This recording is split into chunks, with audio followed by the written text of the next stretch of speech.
Ryan Dinwiddie is here, Argos head coach. Ryan, welcome. How are you? Good. How you guys doing? Thanks for having me. Very good. Oh, our pleasure to have you. So I guess right off the top, what is the Chad Kelly update? Well, we actually got him full go practice today. It was a light day. We didn't do much, but he was cleared, got his final X-ray, so he's cleared for full contact. And then now we just got to see, how it's gonna look, right? I thought if he does too much, it gets fatigued a little bit, so we're not quite there yet. But I would say maybe he dresses this week, but I'm thinking more next week. Okay, so that's a good sign, obviously, Ryan. But it hasn't been a great beginning for you guys. When you go into a bye week with a 1-4 win-loss record, what is the point of emphasis for your team? Yeah, so we went and did a bunch of self-scout over the week, kind of what we're good at, so, what we've really struggled at. So we've been pretty good in the green zone, but, first down production on offense isn't there. Too many second longs, and, and then that second medium range, we're not converting that well either. So, we got to find ways to stay on the field, obviously take care of the football offensively. Special teams, we might bring some guys in. We're looking at that. We got some guys that just, aren't very good at special teams. We need to have some guys that can do it. We're losing Jack and Brian. We need some veteran leadership over there. So looking at that. But, defensively, we looked at, every time we scored on offense, 9 out of 10 times we've given up a score. So we're not playing complimentary football. So, I preached on we got to get some turnovers. We got to take care of the football, main thing. But we got to clean up some of the penalties as well. So, Ryan, obviously, there's no secret you guys had a lot of turnover throughout your roster, but most notably perhaps on defense. I mean, what's the grace period that fans should allow that there's going to be hiccups, there's going to be adjustments when you've got so many new guys on the defensive side of the ball? And what are you expecting in terms of improvement from the group going forward here? Yeah, I don't think there's ever a time amount on it, right? I think, from week one, we got to be playing good football. We always want to play good football for our fans, but obviously we want to win football games, right? Very frustrating start to the season. Yeah, it's a work in progress, but at the same time, we got to find an identity on defense. Are we going to pressure more? Are we going to sit back and keep it all in front of us? How are we going to stop the run game? So we're looking at all those different things. We've had some injuries over there as well, but that's no excuse. We feel like we got enough pieces to win football games. So we got to find an identity. I think we're going to be more aggressive, maybe a little bit more nickel to cause some disruption in pass protections and getting 3 linebackers on the field. We have a good linebacker crew. And, offensively, we got to find ways to run the football efficiently, that second and short and on first down, right? So, averaging right around 2.8, I think, a carry, that's not getting it done. So, I don't care who's new, who's not. We got to be doing a better job. So you were talking complimentary football before. That was really how you would describe the Argos the last couple of years. How difficult is it to sort of recapture that or build back into that? Yeah, I just think we got to, find some ways to scheme it up, right? We don't have a tight end. We don't have a fullback, so we're pretty much a 5-receiver team. So we got to find ways to, get completions, ball in certain guys' hands. Is it a screen? Is it just a simple hitch? We got to find that identity offensively. And, that thing is in the past, we ran the ball really well, and that set up our play actions and our down-the-field throws. So most of them have been dropped back to Coxie. We got to find ways to, be able to push the ball down the field in our play action game if we can run the football. So, Ryan, you guys will be facing the Alouettes when you get back to action on Thursday. Alouettes started out really hot, but they've dropped a couple. What have you seen from that team, and what challenges do they pose into Week 7? Yeah, I think, the quarterback was, lights out when he was playing. His athleticism, to be able to play off script, which, what we're missing with Chad, most of the good ones in this league can. So I thought he made plays happen even if they weren't there, right? McLeod, I don't think played off. I watched all the games. They didn't have the production that they had in the weeks prior. And defensively, they give you fits, right? They do a lot of different personnel groups, but a lot of similar structures, but just enough different that you got to spend a lot of time on pass protections and those things. So, again, we got to find a way to run the ball on them. When we beat them, we've had good success running the football. There's been a lot of quarterback injuries in this league, Ryan. I mean, you played the position yourself. What do you make of it? Well, I just think it's a physical game, and quarterbacks also got to know how to protect themselves. I think we could say what we want about Bo, but he's pretty creative and not taking hits, and it might get him off the field from time to time. But he makes a business decision. I think some of these younger quarterbacks don't quite view it as that. They're trying to establish themselves, but there's times to be smart where you're not taking unnecessary hits. So.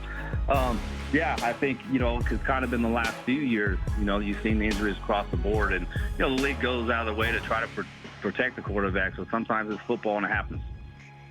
That East, I think if I was talking to somebody in the preseason, we were wondering, where the weak spot would be. Not that at this point there is one, but Montreal 3-2, Hamilton 2-2, you and Ottawa 1-4. It has kind of a different look than you may have thought. Yeah, no doubt. I think, Montreal at first was like, whoa, wow, we're not even going to be able to catch them if we get hot now, similar to last year. But, we're just taking it one game at a time. Like I've been saying, the guys 1-0, that's all we can focus on. Don't look at the standings so much. Understand we're 1-4. But we got to get hot here soon. We can't just be dropping games. And it ain't getting any easier, right? We got Montreal on the road, and then we got Winnipeg back-to-back, right? So if we can get through this stretch here with some good football and at least win 2 out of 3, I think we'll be in a good spot. If we win all 3, we're in a really good spot.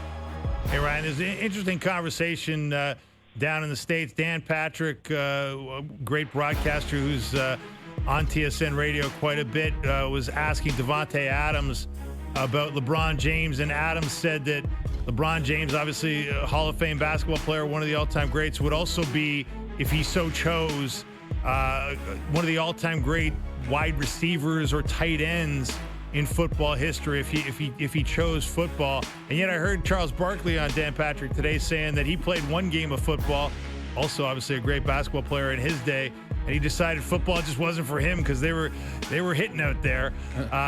What do you make of this idea that great athletes on the basketball side could be football players, or is there kind of a football toughness that maybe some of them wouldn't have?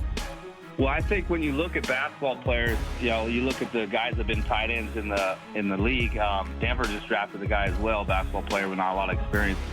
They're big body guys, so they can fit in the tight end position. But you look at their basketball film, or they're grinders at that, right? And a lot of times they had good careers because they did the little things, diving for balls, loose balls, stuff like that. So they show them physicality, box out players, play defense.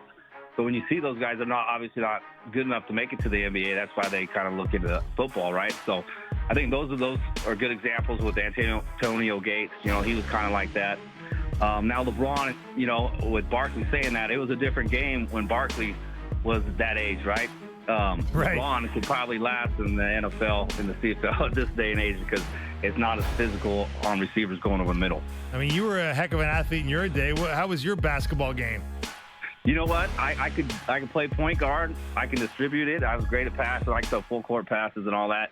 But I was not very good at creating, and I couldn't jump shoot. I had to be, sitting and get my feet stationary, and I could make threes. But about junior high, I was like, yeah, let's stick to football and baseball.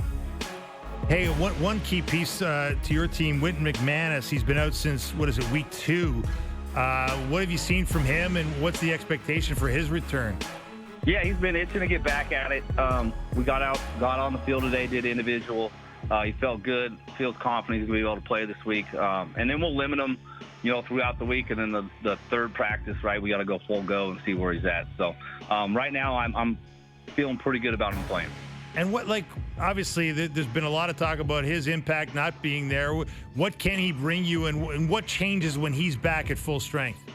Well, just his leadership. I think he uplifts guys around him. They feel better when he's out there.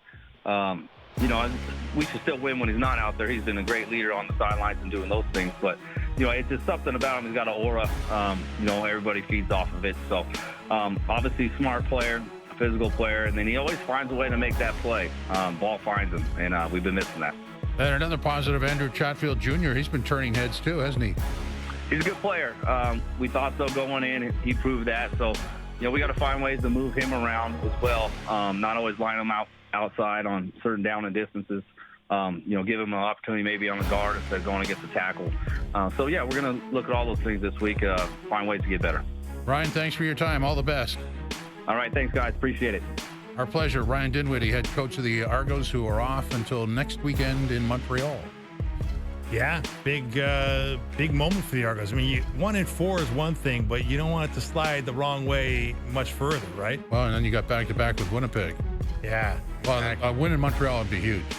Yeah, and they're vulnerable. They've lost 2 in a row, so maybe they can get them in a weak spot here. And with Chad Kelly, back looking healthier, if not quite healthy yet, maybe things will be pointing in the right direction for the Boatmen.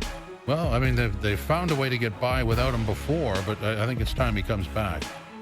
Probably, yeah, and back to form. They need him to be most outstanding player candidate, Chad Kelly, not just another guy, right? Yeah.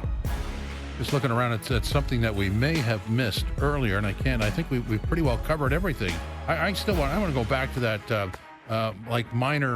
minority interest in a pro sports franchise, a booming business that it now is. I don't know that anybody could have predicted the equity money would go there.